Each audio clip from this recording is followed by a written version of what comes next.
Hello everyone. In this video we will be discussing the philosophy of John Locke, one of the most important thinkers of the Enlightenment, and his views on how knowledge is formed. John Locke, one of the most important figures of the British Enlightenment, was born in England in 1632. He studied science and medicine at Oxford University. He became acquainted with modern philosophy during his university years and was particularly influenced by the ideas of Descartes. He worked with prominent scientists such as Robert Boyle, Thomas Willis and Robert Hooke. He served as the physician to the Earl of Shaftesbury and played a significant role in the education of his children. Drawing from these experiences, he emphasized the importance of natural education for a healthy body and mind in his work, Some Thoughts Concerning Education. Locke, who was also involved in politics, diplomacy and economics, was forced to flee to the Netherlands in 1683 due to political turmoil and lived there for 5 years.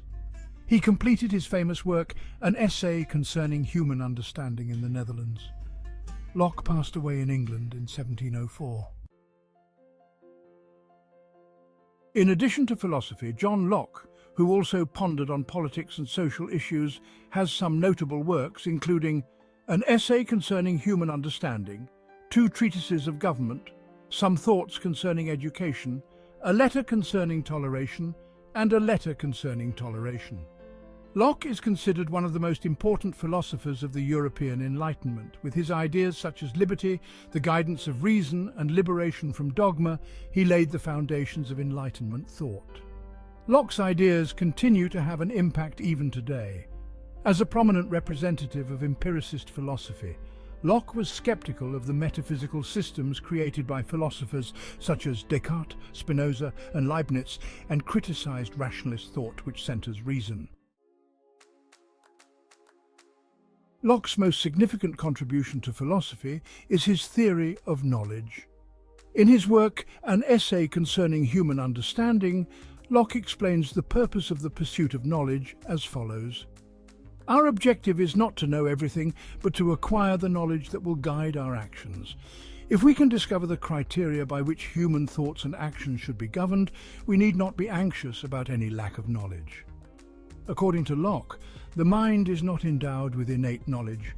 The mind is a faculty given to us by God, and we acquire knowledge through our experiences.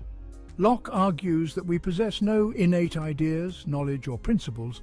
According to him, the mind is initially like a blank slate, and all our ideas are acquired later.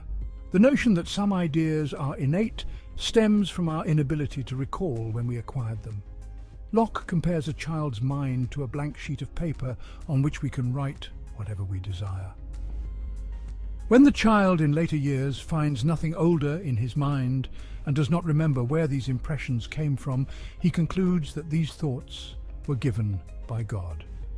However, the source of all our ideas is our senses, which allow us to perceive the external world, and our faculty of reflection, which enables us to examine the inner workings of our minds.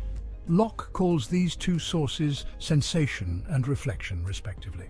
There is not a single idea in our minds that does not originate from one of these 2 sources.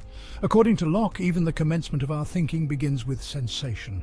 We cannot think before we sense. In other words, there is nothing in the mind that does not come from the senses. Therefore, thought is entirely dependent on sensation. The mind, in all its operations and thinking, cannot transcend the realm of ideas provided to it by sensation and reflection. In this sense, the mind is entirely passive. Whether we like it or not, ideas of the things we perceive enter our minds.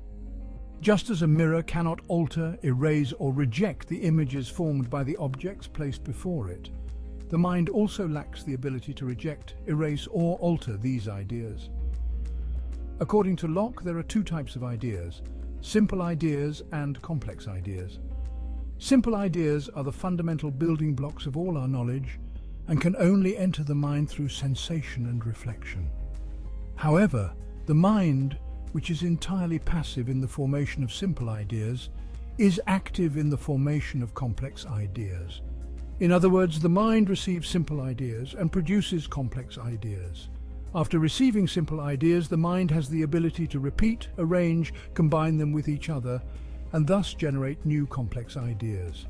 However, even the most superior mind cannot create any simple idea that is not provided by sensation and reflection.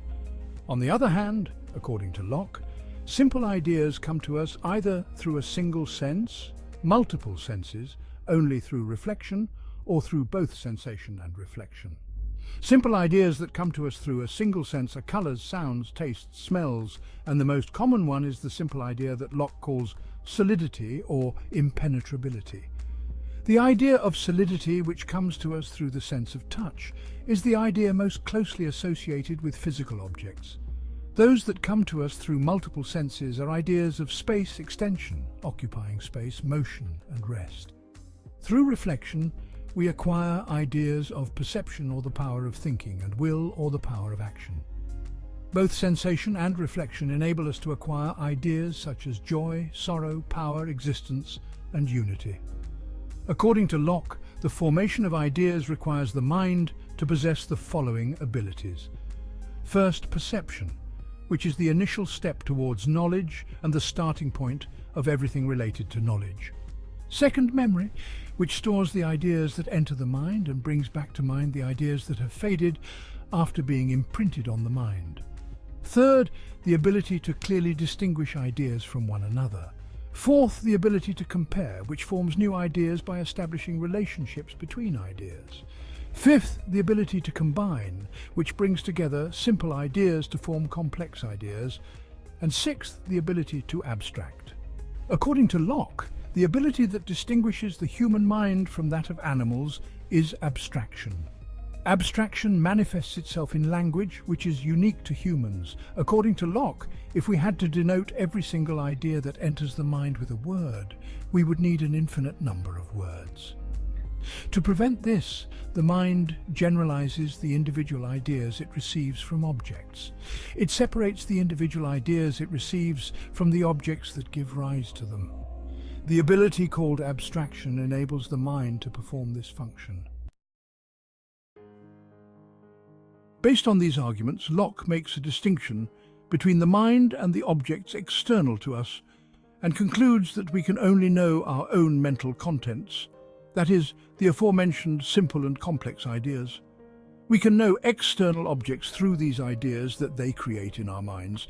In other words, we know external objects not directly, but indirectly through their properties that give rise to ideas in us. Therefore, according to Locke, since we cannot directly access objects themselves, we must approach them through their properties. In this context, Locke puts forward his thesis of the distinction between primary and secondary qualities. Locke developed the distinction of qualities by approaching the concept of quality in two different ways. According to Locke, the quality of a thing is its characteristic feature. Additionally, the quality of a thing is its power to produce ideas in us. According to this distinction, some qualities of a thing not only have the power to produce ideas in us, but also resemble the thing itself. Some qualities, however, exist only in terms of their power to generate ideas in our minds, and are not actually qualities present in the object itself. Locke calls the former primary or original qualities and the latter secondary qualities. The primary qualities of an object are its solidity, extension, shape, motion or rest, and number. These qualities are the essential properties of the object. For example, an object must be in motion or at rest independently of our perception of it. Therefore, primary qualities are the objective qualities of objects and are inseparable from them. In other words, an object that does not possess these primary qualities cannot essentially exist. Primary qualities can change, but cannot be eliminated. According to Locke, objects form their ideas in our minds through these primary qualities. The secondary qualities of an object are its color, sound, taste, and smell. Our ideas regarding these qualities do not correspond to anything actually present in the object, and therefore secondary qualities are not objective. They are nothing more than the powers of objects to affect our sensory organs, in the sense that the primary qualities of objects cause various sensations in us. Therefore, secondary qualities are not essential properties of objects, but are dependent on both primary qualities and our senses. For this reason, it cannot even be said that secondary qualities truly belong to the object, because secondary qualities cannot exist without the sensory organs that perceive them. In conclusion, Locke's philosophy is a critique of many ideas from antiquity to his own time. With his views such as rejecting innate ideas, arguing that the essences of objects cannot be known, and proposing that metaphysical problems not based on experience should be excluded from philosophy, Locke became a pioneer of an important philosophical tradition that continues to have an impact today. In this video, we have outlined the philosophy and understanding of knowledge of John Locke. I hope you found it useful. See you in the next video.